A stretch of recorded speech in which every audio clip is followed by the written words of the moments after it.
that's what we're going to be doing here today. Essential oils, all natural colorants. So that's going to be a part of what we're going to do now, is picking a color. So I have kind of like some different options here. Orange color. Orange. You want the orange? You don't stick with orange. Double orange. I think I want the orange. Yeah. So all of you want orange on orange. Yeah. Okay. But first I want to kind of, have you guys ever like made soap before, or ever done anything with soap making, like melt and pour?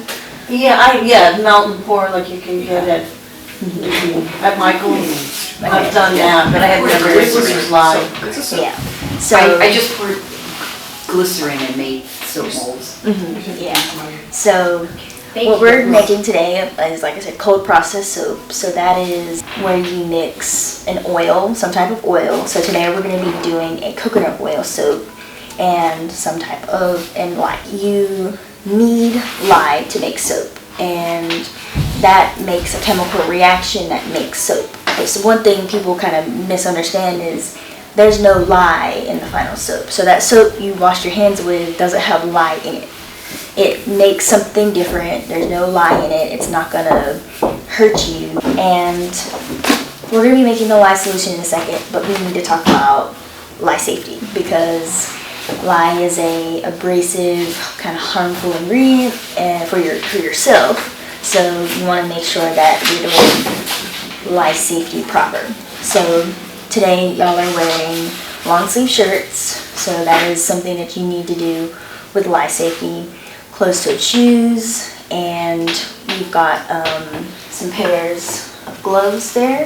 If you guys would, put those on. When you make a lye solution, you never pour water into lye. It's always lye into water, because if you do it the other way around, it can cause like a volcano. When you pour the lye into the water, it will get hot and it will start making fumes. So when you do make the solution, if you don't want to put the mask on, make sure you mix it and don't hover over the bowl. Then your safety goggles, you can put them over your glasses if that will work. But yeah, want our safety goggles because we'll mess up your eyes if it splashes. What you can do is you can go ahead and open your water, take the lid off of that. And you can pick a spoon to use. Then you can open your lye thing. Now make sure that you are careful with this. This is the lye. Pick up your little lye container, and you're going to slowly pour it into your water, and just make sure you pour it slowly and away from your face. Yeah. I learned a lot yesterday. Thank you. How much is this? So this is 1.79 ounces of lye. Now I have the recipe in your pamphlet so that you can take this home and make this exact recipe. Now once you've poured the lye in there, you can take your spoon and start slowly mixing it until it is fully dissolved. You can just mix it slowly. Soap is, I would say, kind of like baking. You don't just, I'm going to throw a tablespoon in here and do a little bit of this and do a little bit of that. It's very precise. That is why we have digital scales, and you want to make sure that you are measuring very precise. And with recipes, with the ounces, like I said, 1.79 ounces. So you are staying with, like with the digital scales, it goes fractions of an ounce. So you want to make sure you are staying precise and you are being careful with that. So once your lye is all dissolved into your water, you can take your spoon out and you can lay it on that rag I gave you, and then you can put your bowl away, like at the back of your table. Just make sure it's in a place where it's not going to get bumped. Yeah, you can just leave the lye open because we want to let that cool a little bit while we're talking about the next things. And that's another thing is temperature in soap. So as you can tell with that solution we just made, it's a little toasty, it's a little warm. If you feel the sides of the bowl, it is warm. So that is one thing that is very important with soap making, is temperature, both the oil and the lye solution.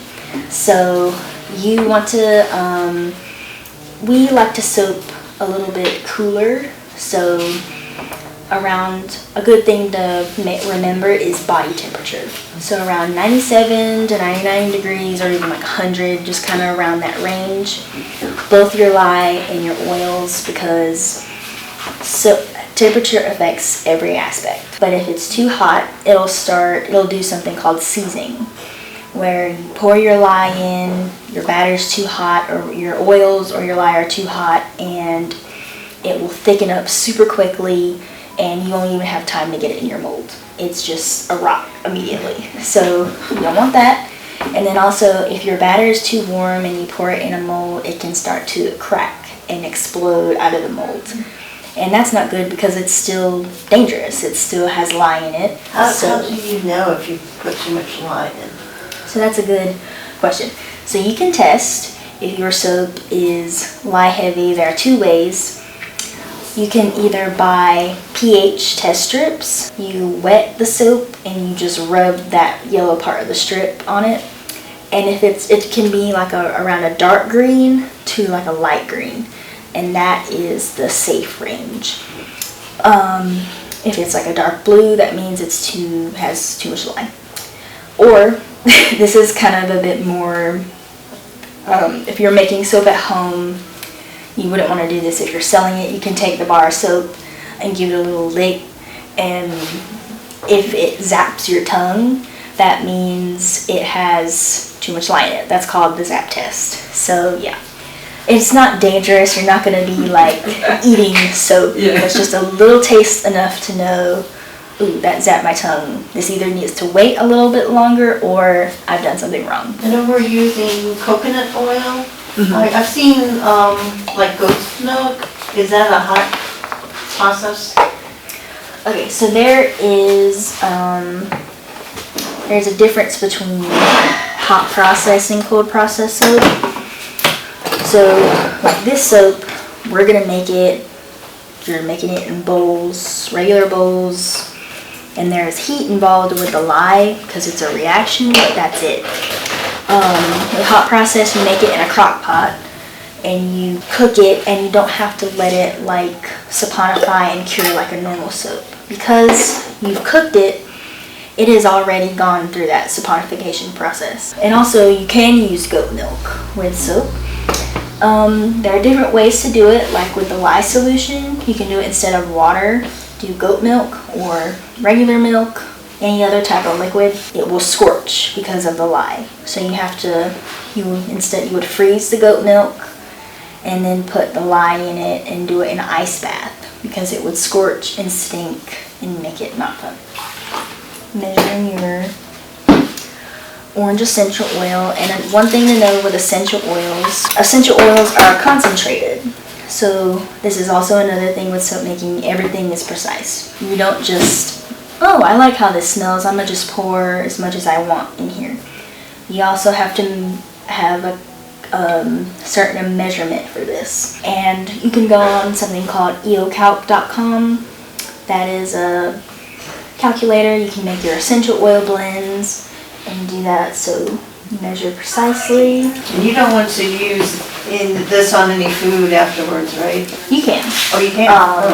That's one thing people think, if I've made this, I've touched this with soap, I can't use it with food.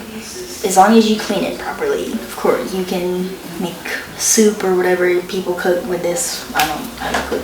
We have one we use all the time. And your bowls, your spoons, whatever, as long as you clean them. It is more convenient to have soap stuff so that you're not always stealing your kitchen. Stick it to the bottom and then press the top button to mix all this stuff in.